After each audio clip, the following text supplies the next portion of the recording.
All right, let's get right into it. I'm joined by the chairman of the National Lands Commission, Bwana Mohamed Sazuri. Karibu sana. Asante sana. Yes, let's get right into it, Mr. Sazuri. You've closed the registry for 10 days. Was it more to clean it up? What does this mean? Well, we have not closed the registry ourselves as a commission. It is the cabinet secretaries and the Ministry of Lands, Housing and Urban Development which closed the registry. What's the authority to do that? It's questionable, but it depends on which side of the law you are looking at. And that is where the problem starts. I think the issue has to do with two issues, or two things. One, we think it is the interpretation of the law. As a commission, the way we read the law, the policy, the constitution, the Land Act, the Land Registration Act, and the National Land Commission Act, all those ones read together, to us, we believe that we interpret it that all these things are supposed to be done by the National Land Commission. That is our understanding. But other people think otherwise, and that is why some of these things are happening.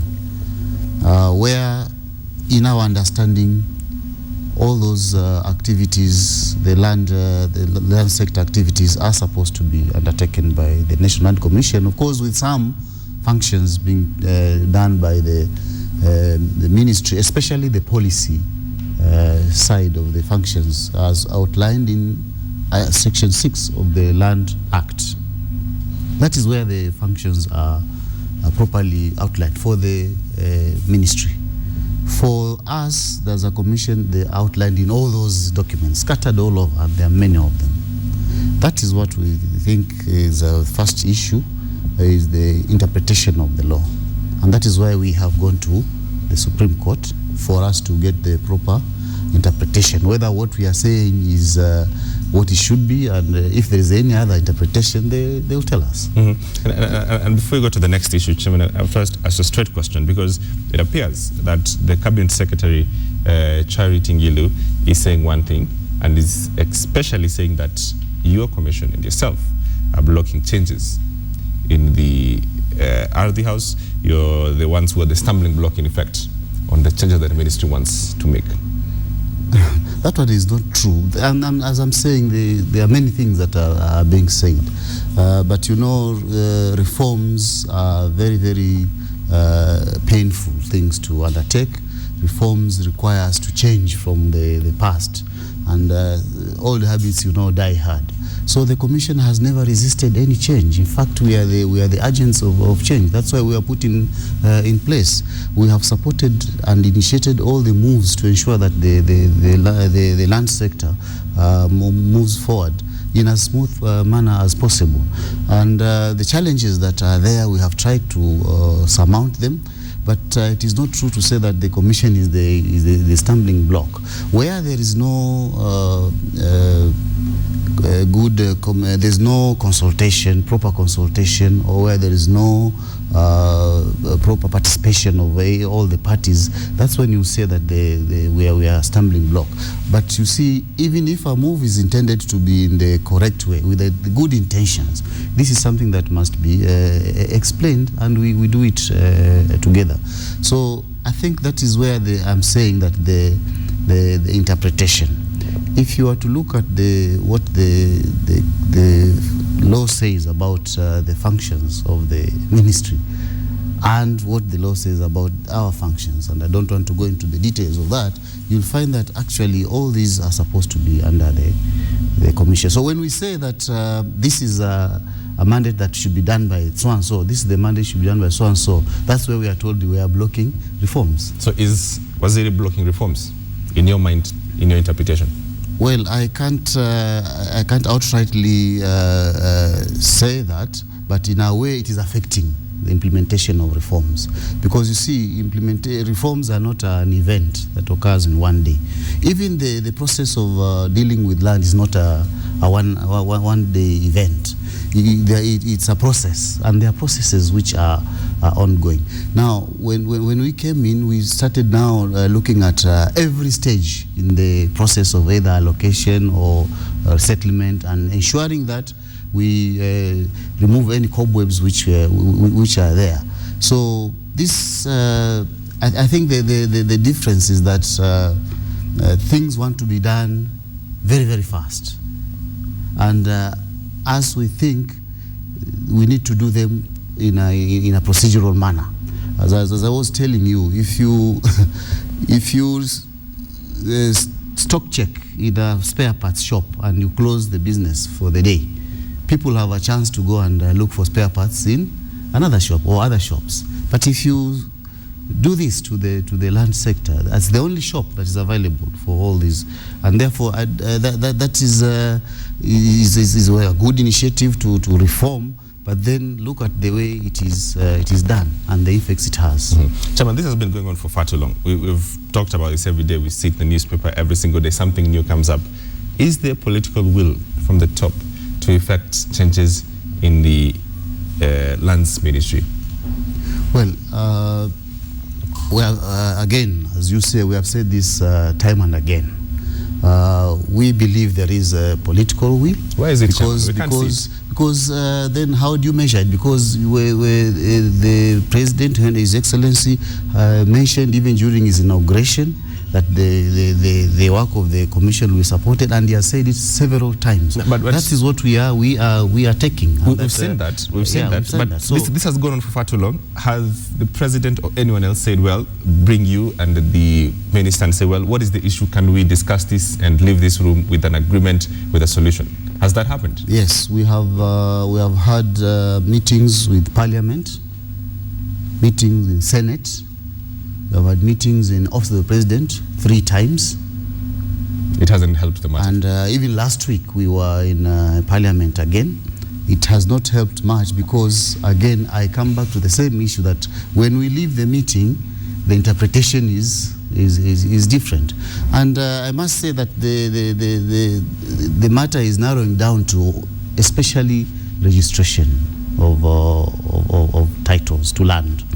There are those who argue that the Commission is in charge of registration of titles, whether it's private or community or community land or even public land, because the law says that we are supposed to manage and administer and registered trust land and community land. People don't understand that. Many people don't understand that when they say administer and manage, it includes even allocation and registration. Okay. They want to see that word register, and it is also even written there.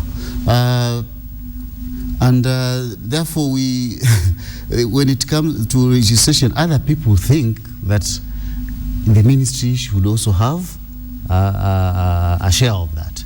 Although nowhere in those 5 documents I've mentioned is there a sentence which says the Ministry of Land shall register title. It's not there. I think what people are using is practice. When the NLC was put in place in February last year, 2013, it found serving officers already in the ministry. We found the registrar was there, the former land secretary was there, the former commissioner of lands was already there, surveyors were there, planners, everybody was there. So, and these people, before we came in, they were all under one regime. Okay? Mm-hmm. Because the power was vested in the presidency, the power to allocate land. Presidency through delegation to the Commissioner of Lands, under whose docket all those people were. Because it's a process, as I tell you, it's a process. Yes. It starts from there, it goes to there, it goes, all of them. So that this person could easily tell you where your document is, what process is, because he is in charge of all those factors. Now, when we came in there, nobody, people were supposed to move. The functions which had moved from the Commission of Lands to the NLC were supposed to move with their staff to that place, of course seconded, yes, and then eventually would employ our own. But some of those never moved. And therefore now what is surprising is that when they were all under the Commission of Lands, all of them were under. Now they have been moved to a NLC. Now it is shared. See, this is where so we some of them. Yeah, some of them are now have remained in the ministry, and some of them are with us. So now you see, now the process becomes I have to get it from here, take it to the other side, bring it back here, and so on. So I think this is just because we found those people already in the ministry, and for the sake of saving scarce resources as economists, we would have created parallel offices like those we have there. But we thought this is a waste of resources. Why can't we use the same officers? Because we know we assumed rather that everybody would simply move to the other side, especially those functions which are categorically given us for the NLC. The other functions, of course, are devolved functions like planning and so on. Yeah. All right, Chairman, I'd like to take a short break. When I come back, I'll have a few specific questions for you and the solutions for this. We do take a short break. When we come back, we'll be talking to the Chairman a bit more for 5 or 10 more minutes. But first, let's get to the news.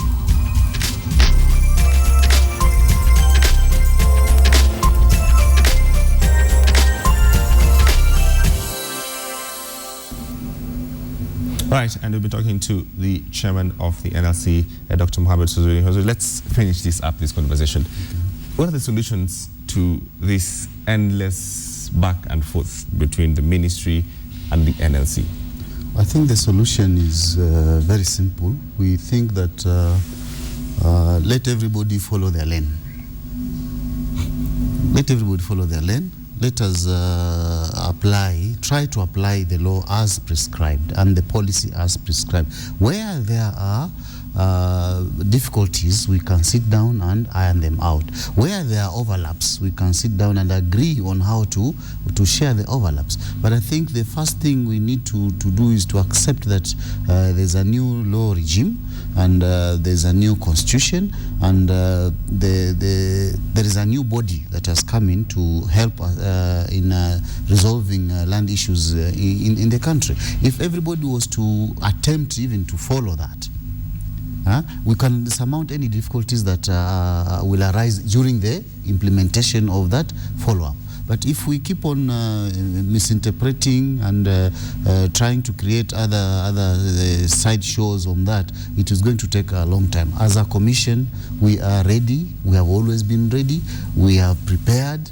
We are every meeting that we have been summoned to, we have attended. Every initiative to have a stakeholders retreat to discuss this thing, we have always been there.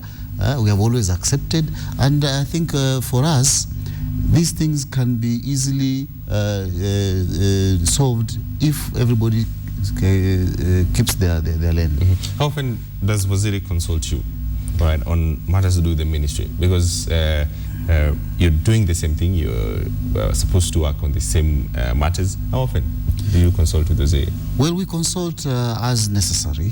In the first few months, we used to consult almost 3-4 times a day. But as the rift widens, of course, we only meet occasionally. For example, last week we were together in Parliament. The other 3 weeks before that, we were also together in Parliament. We also went to Washington together for 1 week, where we interacted.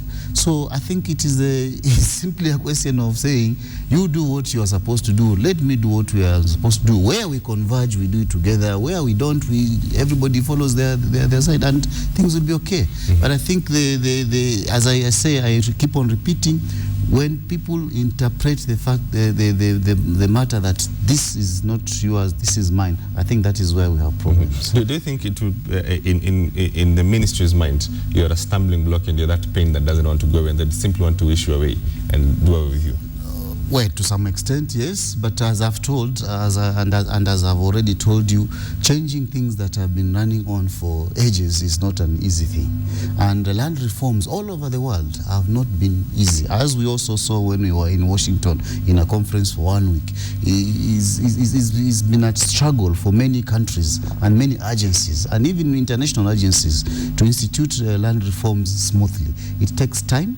It takes a lot of battling, and you saw how we struggled with the national land policy from 2004 and up to 2009 when it was accepted in Parliament. So it's battles, and as a commission, I think we are battle hardened. Is your commission going to eventually help Kenyans who have been camping, and every day they have to come to Ardhi House, they have to look for many documents here and there, they are being frustrated, documents keep disappearing, and our registry and just getting follow matters land is absolute chaos? We believe that we are going to sort that out by what the law has said, that we are supposed to create county land management boards. These ones will be in every county, and if possible, even at sub-county level, so that people That is the function of the commission? It's the function of the commission. It is under Section 18 of the National Land Commission Act. So that people do not have to come all the way to Nairobi. As a step towards that, we have already interviewed secretaries to the county land management boards, and whom we have already posted. We have now shortlisted the members of the county land management boards, and we are about to commence interviews for them. So we think most of the bulk of these issues will be handled at the county level, and only those issues of a national interest will be, or those ones which cannot be sorted out at the local level, will be taken up to the National Land Commission headquarters. Your final thoughts on this matter, Bwana Suzuri? Kenyans are looking, Kenyans are watching. How long will it be treated to this drama? Well, as I've said, as a commission, we want to end it yesterday. And we urge our counterparts also to embrace that spirit. Our commission is a sponsored commission by the government using public resources. We are in support of the government initiatives, and we are not leaning on any side of the political divide. And therefore, given the resources that we require, we believe that we can deliver this mandate to the people of Kenya. Do you have enough resources? Well, the resources have been scarce, and you know, as an economist, I know that resources are never enough. But we still need more resources than what we have been given so far. We thank the government for giving us even the ones that we have used. We were given 120 million in the first 6 months when it came in. Then the financial year of 2013-14, we were given 206 million. Now we have been promised another 493 million. It's not enough. Making sure that the county land management board's work alone is 1.8 billion alone. And then for example, we proposed a program to the government about titling for 303,000 titles. That alone is 850 million. So if you get an allocation of 400 million a year, and a program costs 850 million plus the 1.8 billion, you see the resources are scarce. But we are allowed to look for resources from the national treasury, supplementary budgets, and even from outside. To be fair, to let you go before talking about and at least conversing the matters around the title deeds that were given last year to residents in Mombasa and parts of Mombasa. How far those titles have finally, are they good to go? Because the last time we checked, the people who are beneficiaries could not even put them in and check them in for loans. Well, some work has been done from that time, and some of the titles which had problems have been rectified. We had a meeting of all coast leaders 3 weeks ago in Mombasa Beach Hotel, and we brought in all our land officers from all the counties to testify whether what they have done so far with those, and I think there's good progress made in them. So we are going to rectify all those ones which had issues. Chairman, wish you all the best. Hope these matters are dealt with and dealt with properly so that Kenyans can benefit from your good office. Thank you very much. All right, we'll be talking to the Chairman, National Lands Commission, Dr. Mohamed Fuzuri, giving his take on the matters that are going on at Ardhi House. You're watching Morning Express. You're going to go too far. When you come back, you ask the question, Kenyans have a drinking problem? Do you think Kenyans have a drinking problem? We'll be discussing these matters, and Sophia Anuna will open the floor for you. And that coming from the illicit brew that has killed close to 90 people and counting. Continue watching Morning Express.